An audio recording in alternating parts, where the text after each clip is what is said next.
नमस्कार। टीडीएम सफलता चैनल में एक बार फिर आप सभी का स्वागत है। आज की इस वीडियो में आप देखेंगे कि राज्य शिक्षा केंद्र मध्य प्रदेश भोपाल अर्धवार्षिक परीक्षा सत्र 2024-25 विषय गणित हिंदी माध्यम कक्षा 6। तो कक्षा 6वीं का अर्धवार्षिक परीक्षा का जो पेपर हो चुका है, इस पेपर में जो प्रश्न आए हैं, इन प्रश्नों का हल विद्यार्थियों को उत्तर पुस्तिका में किस प्रकार से लिखना चाहिए था, वह आज आप इस वीडियो में देख पाएंगे। और विद्यार्थियों ने इन प्रश्नों को जो हल किया है, उन्हें किस प्रकार से करना चाहिए था, वह इस वीडियो के माध्यम से अपने प्रश्नों का हल मिला सकेंगे और ये जान सकेंगे कि वास्तव में हमें उत्तर किस प्रकार से लिखने चाहिए, वो आज आप इस वीडियो में देखें। तो प्रश्न क्रमांक पहला है, एक व्यक्ति के पास 10,000 रुपये है, वह 1,500 रुपये के कपड़े खरीदता है और 500 रुपये के जूते खरीदता है। बताइए उसके पास कितने रुपए शेष बचेंगे। तो देखो, एक व्यक्ति के पास 10,000 है, 1,500 रुपये के कपड़े खरीदता है, 500 रुपये की जूते, तो 1,500 और 500 2,000। अब उसके पास कितने रुपए शेष बचेंगे? 2,000 रुपये खर्च करता है, उसके पास है 10,000। तो 10,000 में से हम 2,000 माइनस कर देंगे तो कितना बचेगा? 8,000 रुपये बचेगा। तो आपका पहले प्रश्न का बी ऑप्शन सही हो जाएगा। इसके बाद प्रश्न दूसरा है, सबसे छोटी पूर्ण संख्या और उसकी परिवर्ती संख्या का गुणनफल सदैव होता है। तो सबसे छोटी पूर्ण संख्या होती है 0 और 0 का परिवर्ती होता है 1, और 1 का और 0 का गुणा करेंगे तो हमारा उत्तर 0 आएगा। तो आपका इसमें से बी ऑप्शन 0 सही हो जाएगा। इसके बाद प्रश्न तीसरा, 3 विषम संख्याओं का योग होगा। 3 विषम संख्याओं का योग, तो 3 विषम संख्याएं कोई भी ले लीजिए, जैसे 1, 3 और 5। तो 1 और 3 4 और 5 9, तो ये भी विषम संख्या है। तो इसमें से आपका सही ऑप्शन ए विषम संख्या सही होगा। इसके बाद प्रश्न क्रमांक चौथा, आकृति ये बनी हुई है, में कितने रेखाखंड हैं? अब हमें रेखाखंडों की संख्या बतानी है, तो ये आपका एक रेखाखंड हो जाएगा, ये दूसरा रेखाखंड हो जाएगा और ये पूरा मिलाकर के तीसरा रेखाखंड हो जाएगा। तो इसमें सही ऑप्शन सी 3 होगा। इसके बाद प्रश्न पांचवा, समबाहु त्रिभुज के प्रत्येक कोण की माप होती है। समबाहु जो त्रिभुज होता है, उसकी तीनों भुजाएं समान माप की होती है, और जब तीनों भुजाएं समान माप की होंगी तो उसके तीनों कोण भी समान माप के होंगे। तो प्रत्येक कोण की माप 60 अंश होगी। क्योंकि त्रिभुज के तीनों कोणों का योग 180 अंश होता है, तो जब तीनों कोण मिलाएंगे हम तो 60-60 के तीनों कोण 180 अंश के होंगे। इसलिए समबाहु त्रिभुज के प्रत्येक कोण की माप 60 अंश होगी। तो इन सभी वैकल्पिक प्रश्नों का हल आप कॉपी में किस प्रकार से लिखते देखते हैं। तो आपको बहुविकल्पी प्रश्न 1 से 5 तक के सभी के उत्तर इस प्रकार से लिखना चाहिए थे, जैसे कि आप देख रहे हैं। अब नेक्स्ट में रिक्त स्थान प्रश्न क्रमांक 6 से 10 तक नीचे दिए गए रिक्त स्थान की पूर्ति कीजिए। प्रत्येक प्रश्न के लिए 1 अंक निर्धारित है। प्रश्न 6वां, 9, 0, 1, 3 से बनने वाली 4 अंकों की सबसे बड़ी संख्या होती है। तो 4 अंकों की जो सबसे बड़ी संख्या होगी वह 9, 3, 1 और 0, अर्थात 9,310 जो 4 अंकों की सबसे बड़ी संख्या होगी। सबसे छोटी पूर्ण संख्या क्या है? तो सबसे छोटी पूर्ण संख्या 0 है। जिस त्रिभुज की तीनों भुजाओं की लंबाई समान हो वह त्रिभुज क्या कहलाता है? समबाहु त्रिभुज कहलाता है, जो कि अभी यहां पढ़ा है। तो समबाहु त्रिभुज की लंबाई समान, त्रिभुज की तीनों भुजाएं यदि समान लंबाई की हो तो वह त्रिभुज समबाहु त्रिभुज कहलाता है। प्रश्न 9वां, यदि एक त्रिभुज की सभी भुजाएं बराबर हैं तो उसके कोण भी क्या होंगे? बराबर होंगे। चित्रालेख में आंकड़ों के प्रदर्शन के लिए का प्रयोग किया जाता है। तो चित्रालेख में आंकड़ों के प्रदर्शन के लिए हम दंड आलेख का प्रयोग करते हैं। तो आप इन सभी के उत्तर किस प्रकार से लिखेंगे वह आप देखेंगे कि प्रश्न क्रमांक 6 से 10 तक के सभी उत्तरों को आपको इस प्रकार से नोट करना है, जैसे कि आप वीडियो में देख रहे हैं। अब आगे हम देखेंगे अति लघु उत्तरीय प्रश्न क्रमांक 11 से 16, जिसके प्रत्येक प्रश्न के लिए 2 अंक निर्धारित किए गए हैं। तो प्रश्न क्रमांक 11वां, संख्या रेखा का प्रयोग कर 3 + 4 का मान ज्ञात कीजिए। तो देखो 3 + 4 का मान हम संख्या रेखा से किस प्रकार ज्ञात करेंगे? तो आप देखेंगे कि ये आपकी संख्या रेखा है, ये आपकी एक रेखा है और इस रेखा पर कहीं भी आप 0 बना लेंगे। 0 के दाहिनी तरफ हम धनात्मक पूर्णांक लेते हैं और 0 के बाईं तरफ ऋणात्मक लेते हैं। हमें 3 + 4 को करना है, तो 3 भी प्लस का है, तो हम 0 से प्रारंभ करेंगे, 1, 2 और 3। तो जैसे ही हम 0 से 3 चले +3, फिर इसके बाद +4 चलना है तो और आगे बढ़ेंगे, 1, 2, 3, 4। तो हम +3 से 4 और चले तो हम 7 पर पहुंच गए। तो 3 + 4 = 7, अतः 3 + 4 का मान 7 है, जो कि हमने संख्या रेखा से प्राप्त किया। अब आगे प्रश्न क्रमांक 12वां, रेखाखंड किसे कहते हैं? तो आप इसका उत्तर लिखेंगे कि रेखाखंड 2 बिंदुओं को जोड़ने वाले सबसे छोटे मार्ग को रेखाखंड कहते हैं। जे आपके 2 बिंदु हैं A और B, जब हम इन दोनों को जोड़ देंगे, मिला देंगे, तो ये हमारा मार्ग रेखाखंड कहलाएगा, जैसे कि आप देख पा रहे हैं। प्रश्न क्रमांक 13वां, जब घड़ी की घंटी वाली सुई 7 से 10 तक पहुंचती है तो वह प्रारंभ से कितना घूर्णन करेगी? तो देखो, जब घंटे की सुई 7 से 10 तक पहुंचती है तो 7 से 10 तक पहुंचने में एक घूर्णन का 1/4, एक घूर्णन का 1/4 या एक समकोण। तो कितना घूर्णन करेगी? एक समकोण या 1/4 घूर्णन। इस प्रकार से आप इस 13वें प्रश्न का उत्तर लिखेंगे। अब आगे 14वां प्रश्न देखते हैं कि प्रतिवर्ती कोण किसे कहते हैं? प्रतिवर्ती, तो आप इसे समझेंगे कि प्रतिवर्ती कोण क्या है। एक प्रतिवर्ती कोण एक ऋजु कोण से बड़ा होता है, अर्थात इसकी माप 180 अंश से बड़ी होती है, और एक संपूर्ण कोण अर्थात 360 अंश से छोटा होता है, प्रतिवर्ती कोण कहलाता है। यानी 180 अंश से बड़ा और 360 अंश से छोटा होता है, वह प्रतिवर्ती कोण कहलाता है।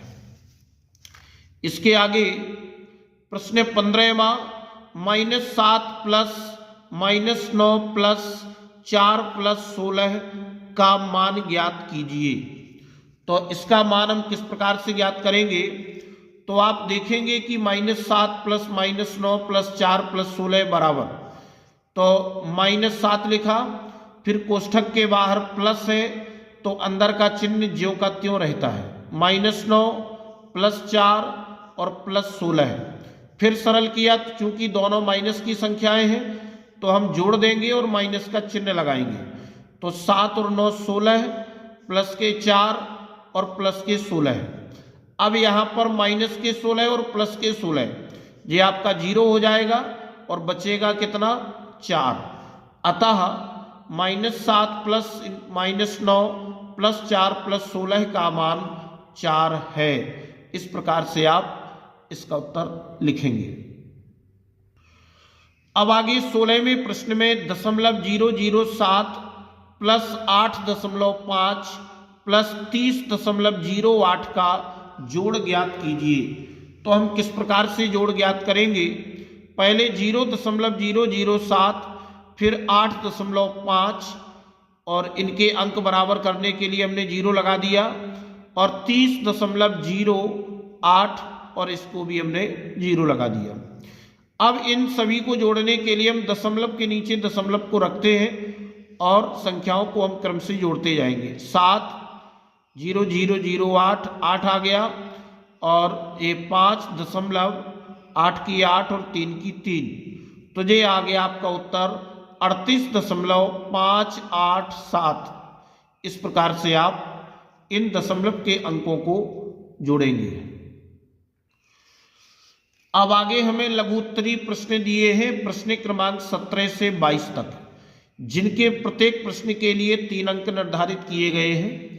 तो प्रश्न 17वां, संख्या 20 और 50 के बीच की, तो 17वें का हल उत्तर में आप लिखेंगे कि संख्या 20 और 50 के बीच की सभी पूर्ण संख्याएं 21, 22, 23, 24, 25, 26, 27, 28, 29, 30, 31, 32, 33, 34, 35, 36, 37, 38, 39, 40, 41, 42, 43, 44, 45, 46, 47, 48 और 49।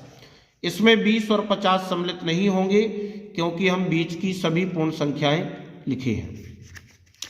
इसके बाद आगे 18वें प्रश्न में कि नीचे दिए गए वक्रों को खुली या बंद वक्रों के रूप में वर्गीकृत कीजिए। हमें इसमें ये बताना है कि कौन से बंद वक्र हैं और कौन से खुले वक्र हैं।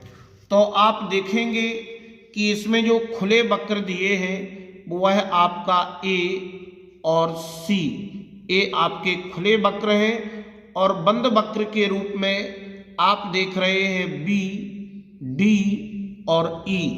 तो आप इनका उत्तर इस प्रकार से बता सकते हैं कि खुले वक्र ए और सी हैं और बंद वक्र बी, डी और ई हैं।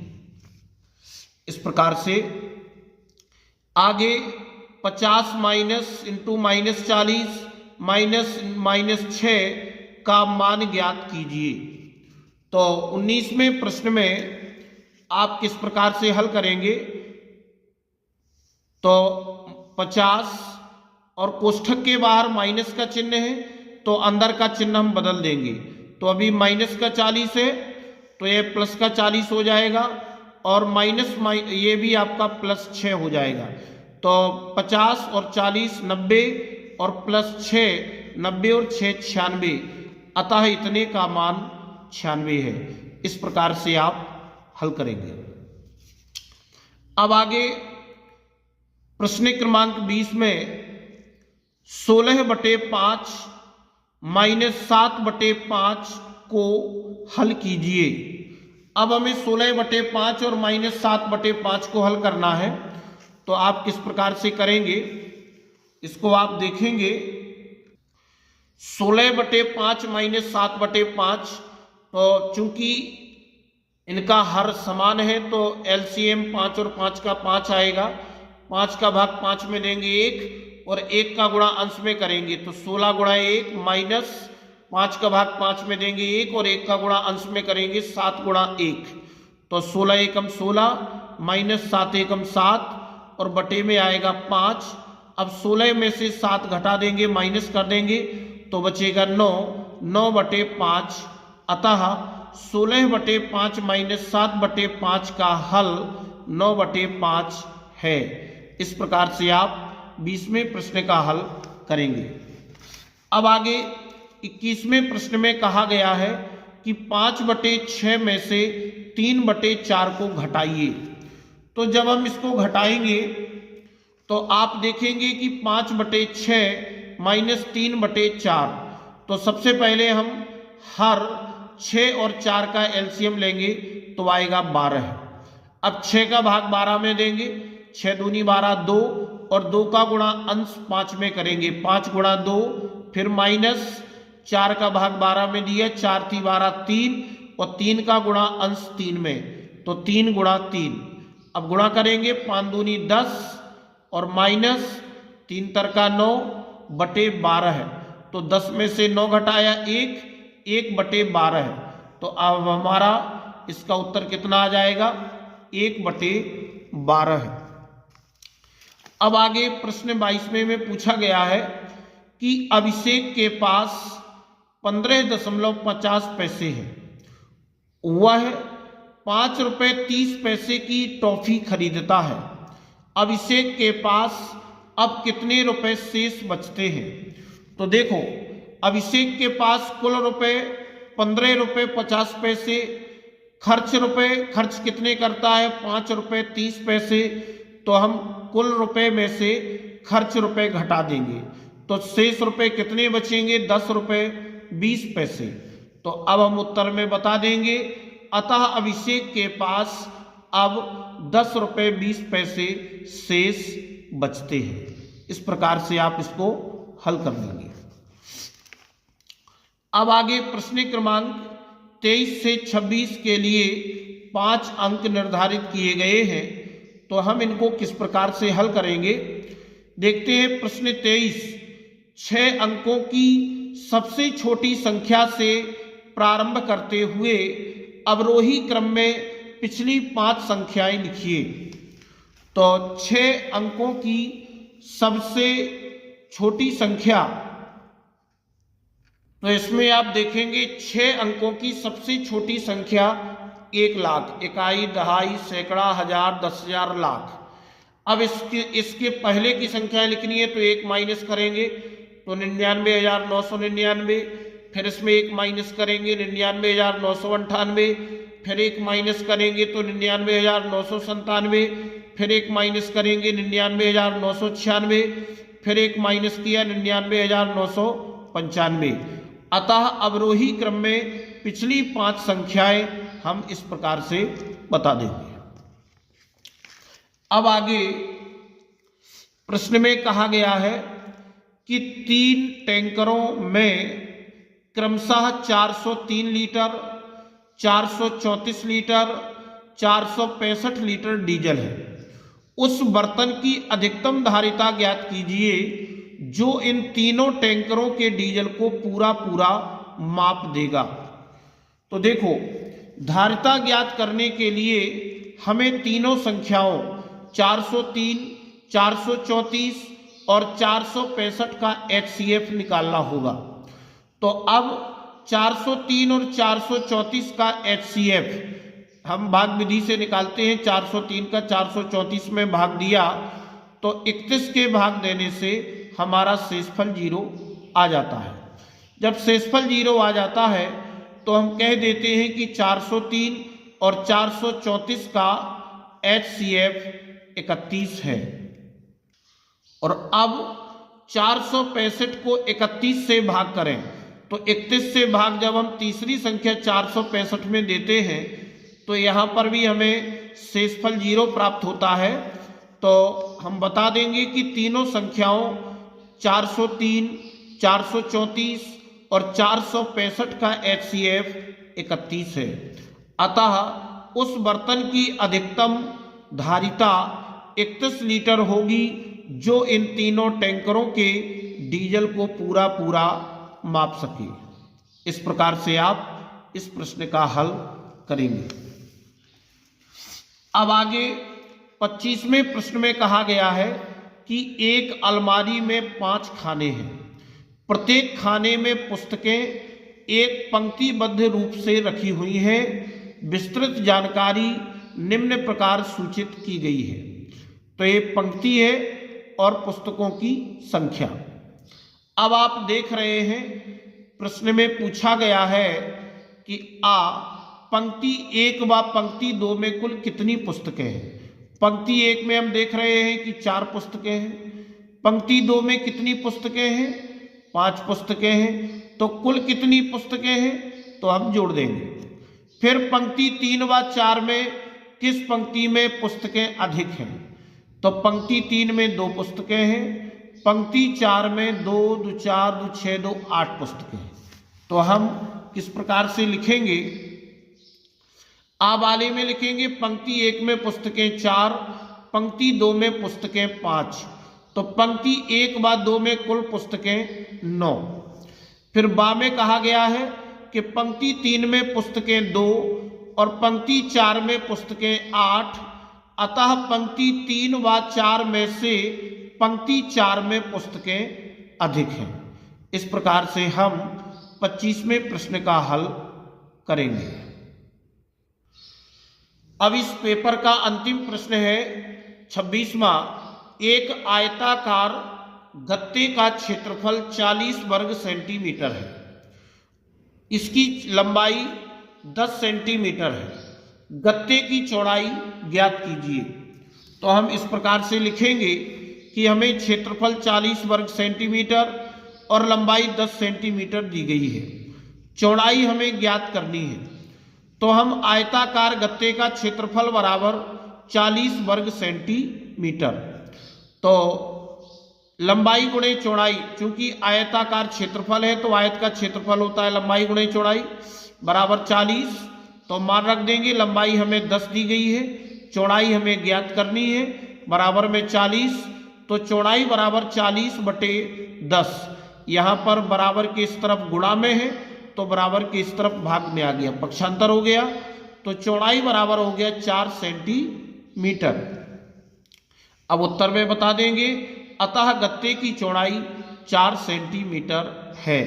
इस प्रकार से आपने इस पेपर का संपूर्ण हल किया। और अगर आपको ये वीडियो अच्छा लगा हो तो वीडियो के लिए कमेंट और शेयर अवश्य करें। धन्यवाद।